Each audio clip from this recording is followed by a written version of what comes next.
അസ്സലാമു അലൈക്കും വറഹ്മത്തുള്ളാഹി വബറകാതുഹു. നമ്മുടെ സോഷ്യൽ മീഡിയയിൽ ഇപ്പോൾ 2-3 ദിനങ്ങളിലായി വൈറലായിക്കൊണ്ടിരിക്കുന്ന മക്കത്തെ മംഗല്യരാവ്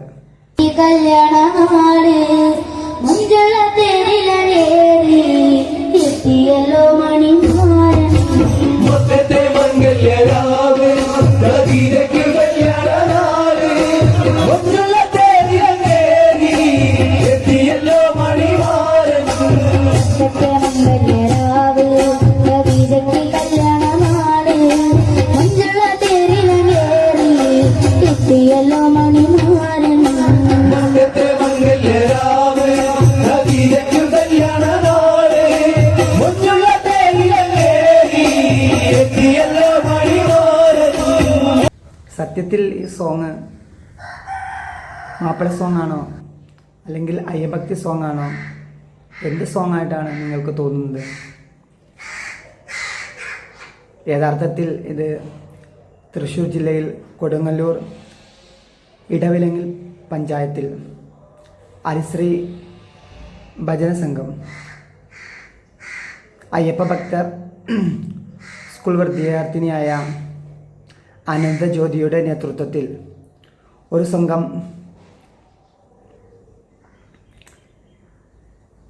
കലാസംഘം അവതരിപ്പിച്ച മനോഹരമായ ഒരു പരിപാടിയാണ് നമ്മുടെ സോഷ്യൽ മീഡിയയിൽ 2-3 ദിനങ്ങളിലായി വൈറലായിക്കൊണ്ടിരിക്കുന്നത്.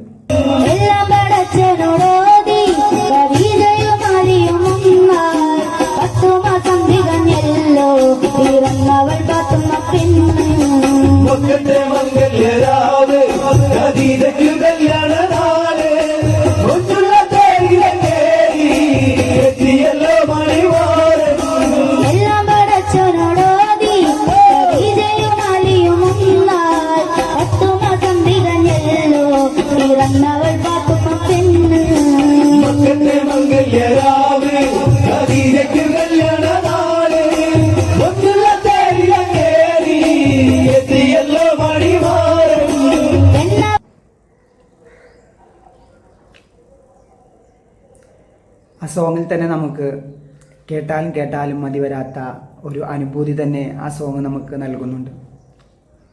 യഥാർത്ഥത്തിൽ കുറേ വർഷങ്ങളിലായി ഈ സോങ് ഇറങ്ങിയിട്ടുണ്ടെങ്കിൽ പോലും സ്കൂൾ വിദ്യാർത്ഥിനിയായ അനന്തജ്യോതിയുടെ നേതൃത്വത്തിൽ കലാസംഘം അവതരിപ്പിക്കുമ്പോഴാണ് സോഷ്യൽ മീഡിയ അത് ഏറ്റെടുക്കുന്നത്. എങ്കിൽ പോലും സോഷ്യൽ മീഡിയയിൽ ഉൾപ്പെടെ ആളുകളിൽ പ്രചരിപ്പിക്കുന്നത് ആ സോങ്ങിൻ്റെ തുടക്കം നിങ്ങൾ കേട്ടോ? മക്കത്തെ മംഗല്യരാവ് ഖദീജക്കുന്ന്, അങ്ങനെയാണ് തുടങ്ങുന്നത്. അതായത് മക്കത്തെ മംഗല്യം, ഖദീജക്ക് ഇന്ന് കല്യാണ രാവ് എന്ന് പറയുന്നത്. അപ്പോൾ തന്നെ ആളുകളുടെ ഇടയിൽ അത് മുസ്ലിങ്ങളെ കുറിച്ചുള്ള സോങ്ങാണ്, നബിയെ കുറിച്ചുള്ള സോങ്ങാണ് എന്നുള്ള രീതിയിലാണ് പ്രചരിപ്പിക്കുന്നത്. യഥാർത്ഥത്തിൽ ഇത് മുസ്ലിങ്ങളെ കുറിച്ചുള്ള സോങ് അല്ല. മകരവിളക്കിന് അയ്യപ്പ ഭക്തർ നബിയെക്കുറിച്ചുള്ള സോങ് ആലപിച്ചു എന്നുള്ള രീതിയിലാണ് സോഷ്യൽ മീഡിയയിൽ തരംഗമായി കൊണ്ടിരിക്കുന്നത്. എന്നാൽ സോങ്ങിൻ്റെ കുറച്ച് ഭാഗങ്ങൾ നമ്മൾ ശ്രവിക്കുമ്പോഴാണ് ഇത് വാവരെ ഉമ്മയെക്കുറിച്ചുള്ള സോങ്ങാണെന്ന് നമുക്ക് മനസ്സിലാക്കാൻ സാധിക്കുന്നത്.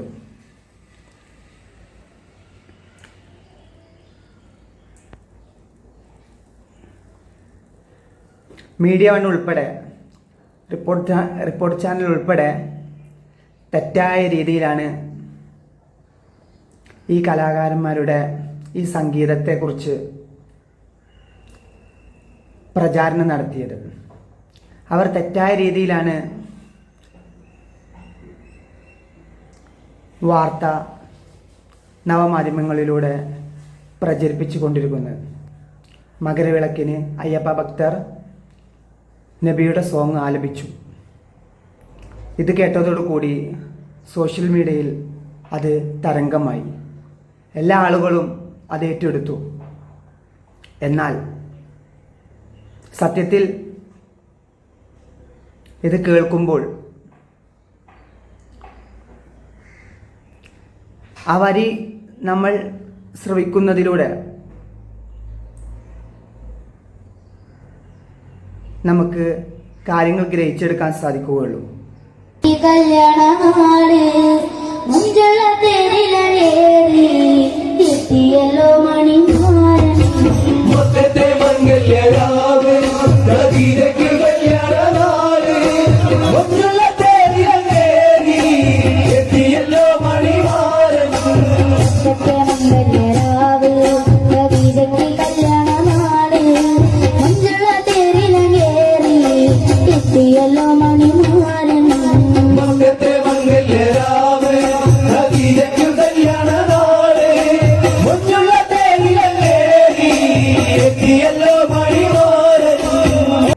തുടക്കം ആ സോങ് മക്കത്തെ മംഗല്യരാവ് ഖദീജക്ക് നിന്ന് നാൾ കല്യാണരാവ് എന്ന രീതിയിലാണ് സോങ് ആലപിക്കുന്നത്.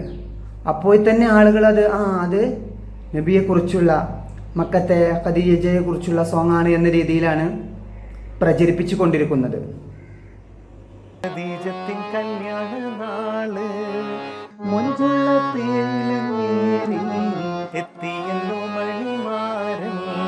മക്കത്തെ മംഗല്യരാവ് ഖദീജത്തിൻ കല്യാണ നാള് മൊഞ്ചുള്ള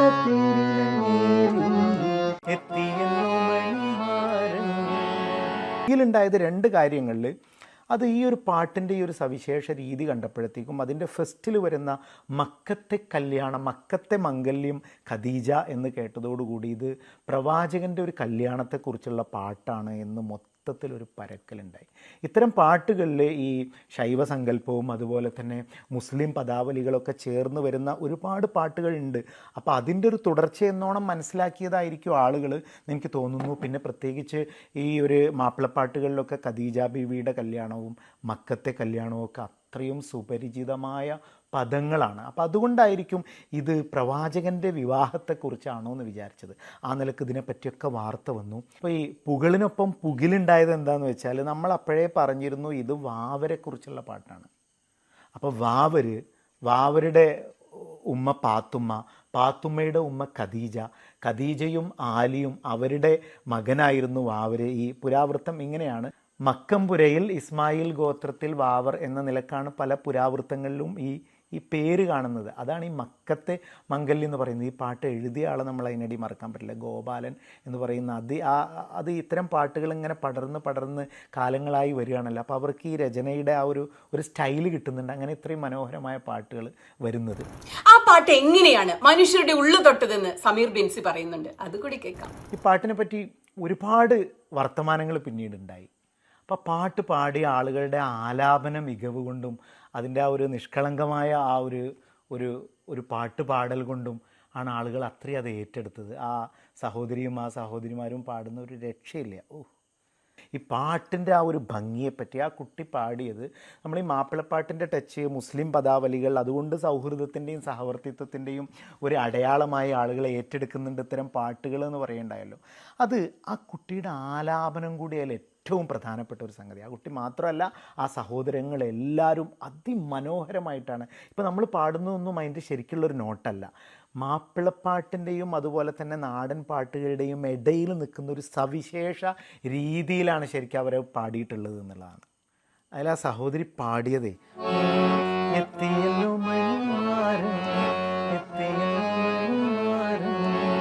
ആ ഒരു എടുപ്പാണ് ആ പാട്ടിൻ്റെ സോളായിട്ട് മാറിയത്. സത്യം പറഞ്ഞാൽ നമ്മൾ ഈ പാടുന്നൊന്നും അല്ല നോട്ട്. അത് ഈ മാപ്പിളപ്പാട്ടിൻ്റെയും നാടൻ പാട്ടിൻ്റെയും ആ ഇടയിലുള്ളൊരു പ്രത്യേകത എന്താണ് ആ പിടിച്ചാൽ കിട്ടാത്ത ആ സവിശേഷമായ വ്യത്യാസം എന്ന് ഞാൻ പലരോടും ഇങ്ങനെ ചോദിക്കാൻ നിൽക്കുകയായിരുന്നു. ഒരുപാട് മാപ്പിളപ്പാട്ട് ചെയ്തിട്ടുള്ള ഉസ്താദ് മൊഹസിൻ കയോടോ അല്ലെങ്കിൽ നമ്മുടെ സുഹൃത്ത് അക്ബറിനോടൊക്കെ ചോദിക്കാൻ വേണ്ടി നിൽക്കുകയായിരുന്നു എന്താണ് അതിനകത്തുള്ള വ്യത്യാസം എന്ന്. അതുതന്നെയാണ് മീഡിയ വൺ ഉൾപ്പെടെ റിപ്പോർട്ടർ ചാനൽ വരെ തെറ്റായ രീതിയിൽ വാർത്ത കൊടുത്തത്. വാസ്തവത്തിൽ സോങ് നബിയെക്കുറിച്ചല്ല,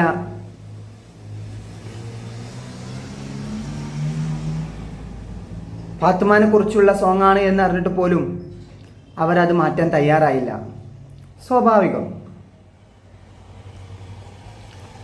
സംഘികളും അതിനെ ചുക്കാൻ പിടിക്കാൻ കൂടെയുണ്ട്. അത് പിന്നെ ഏതൊരു നല്ല കാര്യവും ഇന്നത്തെ ആധുനിക കാലഘട്ടത്തിൽ നമ്മൾ ചെയ്യുമ്പോൾ തെറ്റായ രീതിയിൽ, മോശമായ രീതിയിൽ പ്രചരിപ്പിക്കാനും കൂടെ ആളുകൾ ഉണ്ടാവുമല്ലോ. അത് ഏതൊരു കാര്യത്തിനും അങ്ങനെ തന്നെയാണ്. സത്യത്തിൽ ഈ സോങ് മാപ്പിള സോങ്ങുമായിട്ട് അതുപോലെ തന്നെ നാടൻ പാട്ടുമായിട്ട് ഇണങ്ങിച്ചേരുന്നൊരു സോങ്ങാണ്.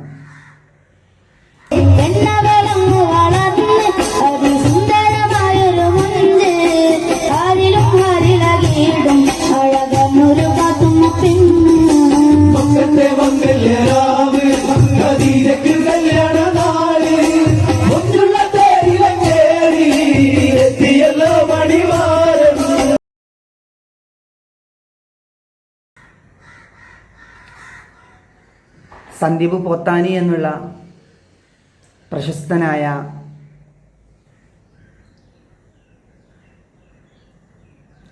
ആളാണ് ഇത് ഷെയർ ചെയ്തത്. അദ്ദേഹത്തിൻ്റെ ഷെയറിലൂടെയാണ് ലോകമാകെ ഈ വീഡിയോ കാണാനും അതുപോലെ തന്നെ വൈറലാകാനും ഇടയായത്. യഥാർത്ഥത്തിൽ ഗാനരചയിതാവായ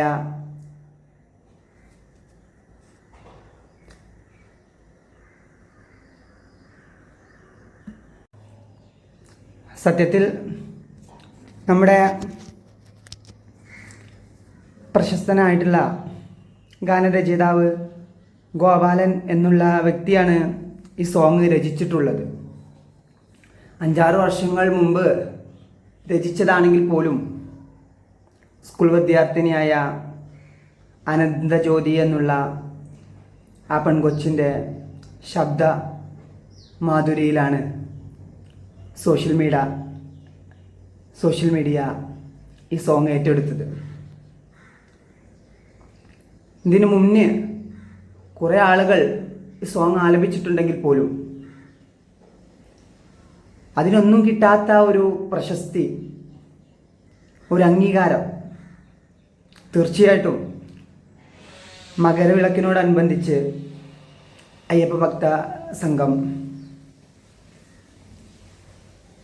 ഒരു കൂട്ടം കലാകാരന്മാർ ഈ സോങ് ആലപിച്ചതോടുകൂടി സോഷ്യൽ മീഡിയയിൽ അത് വൈറലായി. യഥാർത്ഥത്തിൽ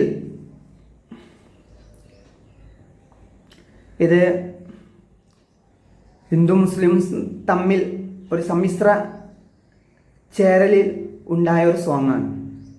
മതേതരത്വം ഉണർത്തുന്ന ഇതുപോലുള്ള സോങ്ങുകൾ കേൾക്കുമ്പോൾ എന്തായാലും സംഘികളെ പോലെയുള്ള ആളുകൾക്ക് കുരുപൊട്ടുന്നുള്ളത് തീർച്ചയാണ്, സ്വാഭാവികം. കാരണം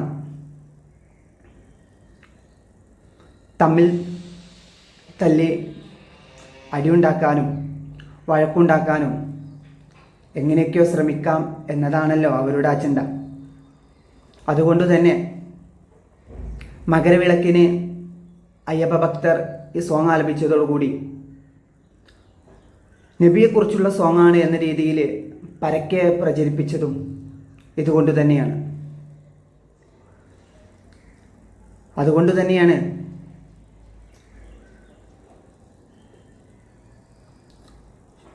മീഡിയ വണ്ണും അതുപോലെ തന്നെ റിപ്പോർട്ടർ ചാനലുമെല്ലാം ഇതിൻ്റെ കൂടി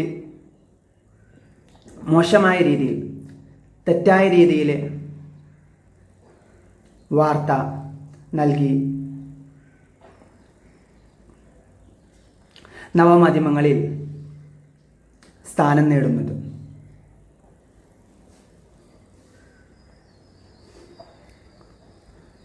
നമ്മളെ ആധുനിക പൂർവികരും അതുപോലെ തന്നെ കലാകാരന്മാരും നൽകുന്ന ഇത്തരം നല്ല സുന്ദരമായ ആലാപന ശ്രുതിയുള്ള സോങ്ങുകൾ നമുക്കെല്ലാം ഒരു ആനന്ദമാണ്, ആവേശമാണ്, ഊർജമാണ്. ആ സോങ് നമ്മൾ കേൾക്കുമ്പോൾ അല്ലേ, ആദ്യം പതുക്കെ പതുക്കെ തുടങ്ങി പിന്നെ അത് സ്പീഡിലേക്ക് പോകുന്നു. അത് കേൾക്കുമ്പോൾ തന്നെ നമ്മളെപ്പോലുള്ള ആളുകൾക്ക് പ്രത്യേകമായ ഒരു സന്തോഷവും ഒരു രോമാഞ്ചവുമാണ്. മക്കത്തെ മംഗല്യരാവ് ഖദീജക്ക് കല്യാണ രാവ്, കല്യാണത്തേരിലിറങ്ങി മഞ്ചുള്ള മണിമാരൻ.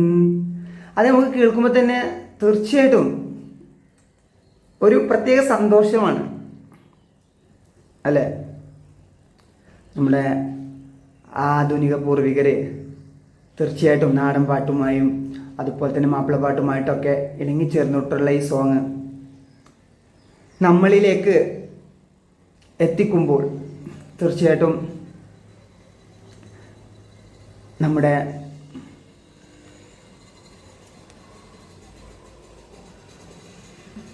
ഒമ്പത് വർഷങ്ങളോളായിട്ട് പാടിക്കൊണ്ടിരിക്കുന്ന ഒരു പാട്ട് ഹിറ്റാവുള്ള കാരണം ആ കുട്ടി പാടിയപ്പോഴാണ്.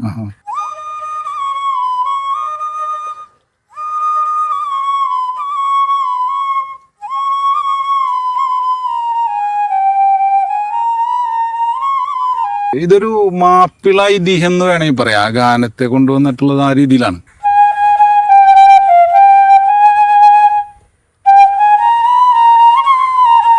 ഒരു ഓണം വന്നാലും പെരുന്നാൾ വന്നാലോ അങ്ങോട്ടും ഇങ്ങോട്ടും നമ്മൾ ഒരുമിച്ച് വർത്താനം പറയും, ഭക്ഷണം കഴിക്കുക, അങ്ങനെയൊക്കെ സന്തോഷിക്കുന്ന ഗൾഫുകാർക്ക് വേണ്ടി എഴുതിയ പാട്ടുകളുണ്ട്. ചൂടേറുമീ മരുഭൂവിൽ കഴിയുമൻ ചൂടാറ്റും കുളിരാണു നീ. എഴുതുന്ന വെച്ചിട്ടുണ്ടെങ്കിൽ ഞാൻ ആലോചിച്ച് വരുമ്പോ ദൈവം തരുന്ന കുറെ സംഭവങ്ങൾ. കരിമ്പൂച്ചകൾക്കൊപ്പം അങ്ങെപ്പോഴേ യാത്രയായി ഒരു കാന്തനേതോ ദരിദ്രരുദ്രൻ മാത്രം എരിയുന്ന കാറ്റായി വലത്തു വെച്ചും. ഈ ഒരു പാട്ട് മാത്രമല്ല അവരുടെ പാട്ട് എന്ന് പറയുന്നത്, ഇതിനേക്കാളും മുമ്പ് പാട്ടുകൾ വേറെ എഴുതി. അതുകൊണ്ട് നമ്മൾ ചിന്തിക്കുന്ന വിധത്തിലോ സമൂഹത്തിനോ നമ്മൾ സ്നേഹിക്കുന്നവർക്കോ ഒരു പ്രശ്നങ്ങളും ഇല്ലാത്ത രൂപത്തിൽ എഴുതാൻ കഴിയുന്ന ഒരു മഹാഭാഗ്യം. വെടികൊണ്ട പക്ഷിയും എവിടെയോ കരയുന്ന ചിറകൊച്ച ഇഴയുന്നു പിന്നിൽ. പ്രതീഷ് അല്ലേ, കൂട്ടുകാരെല്ലാവരും ഗോപാലൻ എന്ന് വിളിക്കും അല്ലെ, ഇവിടെ നാട്ടിലൊക്കെ അറിയപ്പെടുന്ന കൂടുതലും ഗോപാലൻ എന്നാണ്. പ്രതീക്ഷ എന്നുള്ളത് സ്കൂളിൽ വിളിക്കുന്ന പേര്. പിന്നെ ഏതാനും സുഹൃത്തുക്കൾ മാത്രമേ അങ്ങനെ വിളിക്കാറുള്ളൂ, പരമാവധി വിളിക്കണ ഗോപാലൻ. ഗോപാലൻ എന്നാണ് ശരിക്കും കൊടുങ്ങല്ലൂർ മേൽവിലാസമായിട്ട് വരുന്നത് അല്ലെ. മക്കത്തെ മാംഗല്യരാവ് ഖദീജക്ക് കല്യാണം നാള്.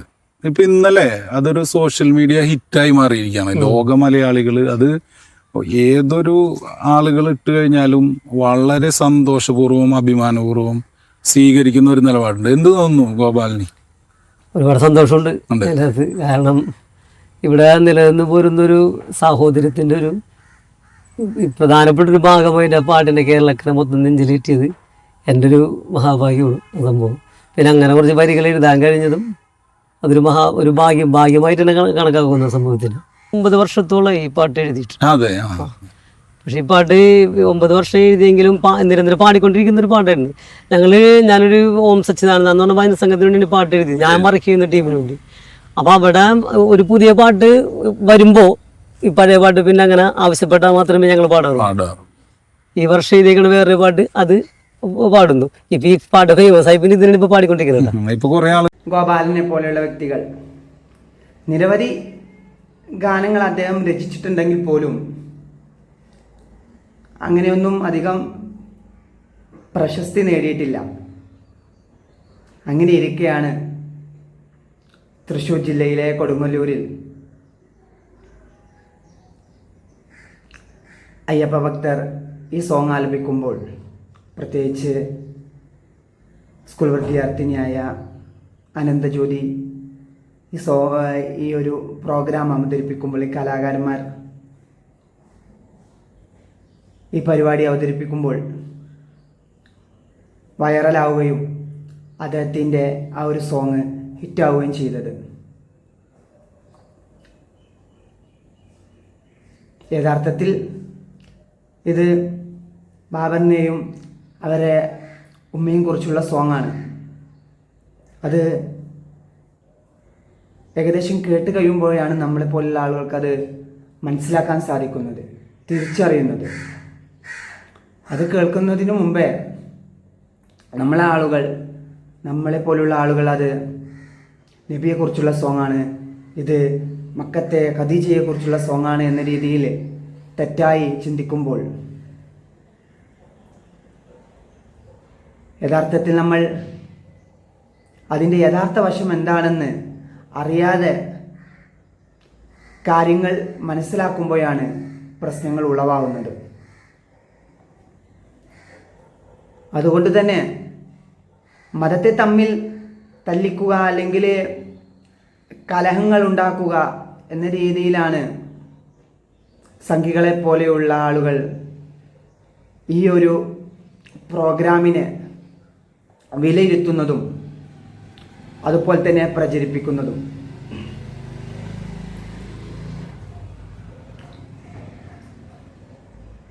സന്ദീപ് പൊത്താനിയെ പോലുള്ള ആളുകൾ അദ്ദേഹത്തിൻ്റെ ഫേസ്ബുക്കിൽ നിരവധി നാടൻ സോങ്ങുകളും അതുപോലെ തന്നെ മറ്റു പ്രോഗ്രാമുകളുമെല്ലാം അപ്ലോഡ് ചെയ്തിട്ടുണ്ടെങ്കിലും അതിലേക്കാണ് മക്കത്തെ മംഗല്യരാവ് എന്നുള്ള ഈ സോങ്ങും കടന്നു വരുന്നത്. അദ്ദേഹത്തിൻ്റെ ഫേസ്ബുക്കിൽ അത് അപ്ലോഡ് ചെയ്തത് മുതൽ സോഷ്യൽ മീഡിയയിൽ അത് പിന്നെ തരംഗമായി, അത് വൈറലായി. അങ്ങനെ നമ്മുടെ ഗോപാലൻ എന്നുള്ള ആ ഗാനരചയിതാവിനും അദ്ദേഹമാണ് ഈ ഗാനം രചിച്ചത് എന്ന് തിരിച്ചറിയാൻ കഴിയുന്നതും ഈ ഒരു വൈറലിൽ കൂടെ തന്നെയാണ്.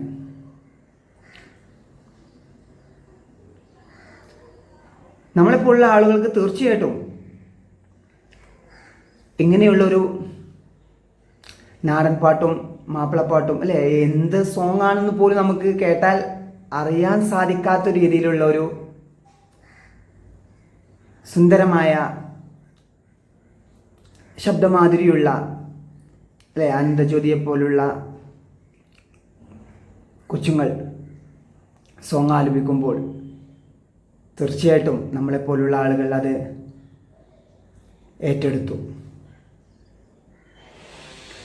മതസൗഹാർദ്ദം ഊട്ടി ഉറപ്പിക്കുന്ന ഇങ്ങനെയുള്ള സോങ്ങുകളെല്ലാം നമ്മൾ കേൾക്കുമ്പോൾ തീർച്ചയായിട്ടും നമുക്ക് സന്തോഷത്തിന് ഉപരി സൗഹാർദ്ദവും അതുപോലെ തന്നെ നന്മയുമാണ് വർദ്ധിക്കുന്നത്. അതുകൊണ്ട് തന്നെ ഇങ്ങനെയുള്ള കലാകാരന്മാരെയെല്ലാം നമ്മൾ വളർത്തിക്കൊണ്ടുവരൽ നമ്മളുടെയൊക്കെ കടമയായിട്ടാണ് കാണാൻ സാധിക്കുന്നത്. തീർച്ചയായിട്ടും ഇനിയും നമ്മുടെ കേരളത്തിൽ ഇതുപോലുള്ള മതസൗഹാർദ്ദ സോങ്ങുകൾ നിലനിൽക്കട്ടെ എന്ന് പ്രത്യാശിക്കുന്നു. മക്കത്തെ മംഗല്യരാവ് ഖദീജക്ക് കല്യാണരാവ് തോളിലേറി മഞ്ജുള്ള മണിമാരൻ